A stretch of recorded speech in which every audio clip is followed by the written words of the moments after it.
Bonjour à tous et bienvenue dans cette nouvelle vidéo. Aujourd'hui, on va traiter d'un sujet d'actualité qui parle de notre chère Kim Kardashian. Et oui, Kim Kardashian a encore fait parler d'elle.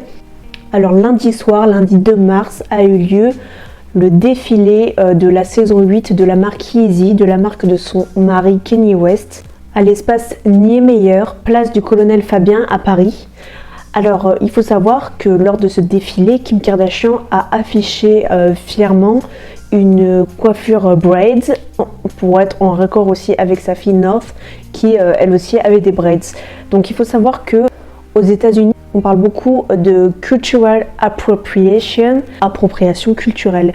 Et Kim Kardashian a encore été accusée de faire de l'appropriation culturelle. Alors l'appropriation culturelle, qu'est-ce que c'est? Je pense que vous le savez tous. C'est quand une personne d'une communauté utilise un style, une façon de parler, etc. d'une autre communauté à laquelle il n'appartient pas. En fait, tout ce qui distingue une certaine communauté qui va être pris par quelqu'un qui ne fait pas partie de cette communauté, on va l'accuser d'appropriation culturelle. Alors c'est vrai que là il y a une grosse différence culturelle justement entre la France et les États-Unis. Vraiment aux États-Unis on entend beaucoup ce terme, voilà, une blanche qui a fait des braids. Souvent on va dire qu'elle fait de l'appropriation culturelle. D'autres grandes stars ont déjà été accusées, notamment Beyoncé dans un de ses clips lorsqu'elle portait une tenue et un maquillage d'Inde. Voilà, typique d'Inde. Voilà, on l'a aussi accusée d'appropriation culturelle. Kim Kardashian n'en est pas à son coup d'essai, elle a encore fait la une des tabloïds américains parce que voilà, on a dit encore une fois, elle a mis des braids, elle manque de respect à la culture afro-américaine, elle s'approprie notre culture, etc., etc. Elle a eu un certain nombre de commentaires haineux sous sa photo. Alors c'est vrai qu'en France, c'est pas, on en entend beaucoup moins parler de l'appropriation culturelle, je pense que c'est pas du tout perçu de la même façon. Et moi, en l'occurrence, j'avoue que je comprends pas trop ce qu'il y a de mal là-dedans et quel est le point négatif en fait. C'est-à-dire que tout ce qui est blackface, etc., je peux vraiment comprendre que ça dérange et c'est vraiment quelque chose de honteux et profondément, c'est vraiment un manque de respect de considérer qu'une certaine couleur de peau ou un certain type de cheveux peut être un déguisement. Mais là, en l'occurrence, l'appropriation culturelle, c'est vraiment qu'on affectionne un style ou un mouvement d'une communauté et qu'on veut tout simplement l'essayer ou le porter ou s'en inspirer. Et du coup, pour moi, je trouve que c'est plutôt positif en fait, que ce soit un style, que ce soit une coiffure. Pour moi, c'est pas de l'appropriation culturelle parce que c'est parce que tu fais des boîtes que tu t'appropries la culture africaine.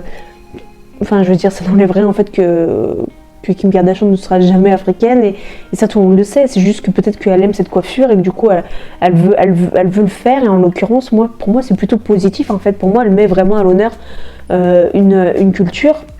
Donc vous dites-moi en fait déjà en commentaire ce que vous en pensez et du coup j'ai du mal à comprendre pourquoi aux États-Unis c'est aussi mal perçu. Et il faut savoir que donc Kim Kardashian a posté sur son Instagram la photo avec les fameuses braids et a tagué son coiffeur habituel qui est un homme blanc. Chris Appleton, c'est son coiffeur habituel, je vais tout vous mettre leur Instagram, voilà, et elle l'a tagué sur la photo. Donc moi, à première vue, je me suis dit, c'est lui qui l'a coiffé.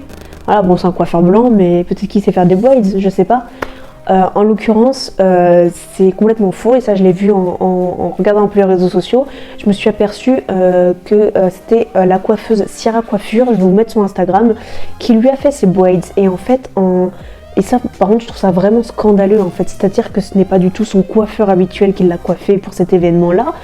Et elle ne tague même pas la coiffeuse qui a fait ce travail en fait. Je pense que c'était pas maladroit de sa part, mais franchement, ça se fait pas quoi. Enfin, je veux dire, elle met même pas en avant le travail de cette femme. Il n'y a aucun aspect de solidaire entre femmes. Il n'y a aucun aspect de respect de son travail. Je veux dire, c'est pas du tout son coiffeur habituel qui l'a coiffé.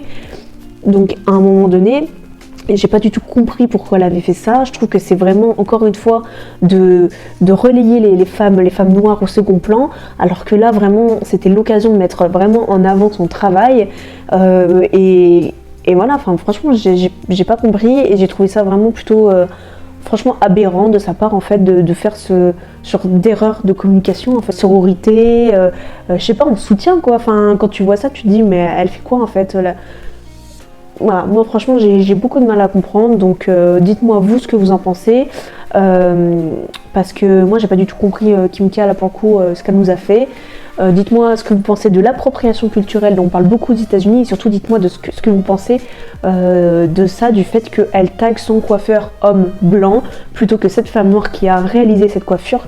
Dites-moi vous aussi ce que vous en pensez, pourquoi encore une fois on relaye les femmes noires au second plan alors qu'on a multiples occasions de les mettre dans la lumière, et qu'il serait peut-être temps d'augmenter la représentation de ces femmes-là dans la société au quotidien, que ce soit dans les pubs, que ce soit dans les magazines. Voilà, à un moment donné, je veux dire, on est en France, la France jouit d'une mixité et d'un melting pot culturel qui est un véritable atout et qui nous est envié dans le monde entier. Donc mettons ça en avant, et là, Kim K, franchement, elle a foiré. Voilà, à mes yeux, elle a foiré. Dites-moi vous ce que vous en pensez. N'hésitez pas à réagir en commentaire, et aussi voilà, à me suivre sur Instagram, à vous abonner et à activer les notifications. D'autres vidéos arrivent très vite. Voilà, je vous dis à très bientôt, je vous embrasse, gros bisous.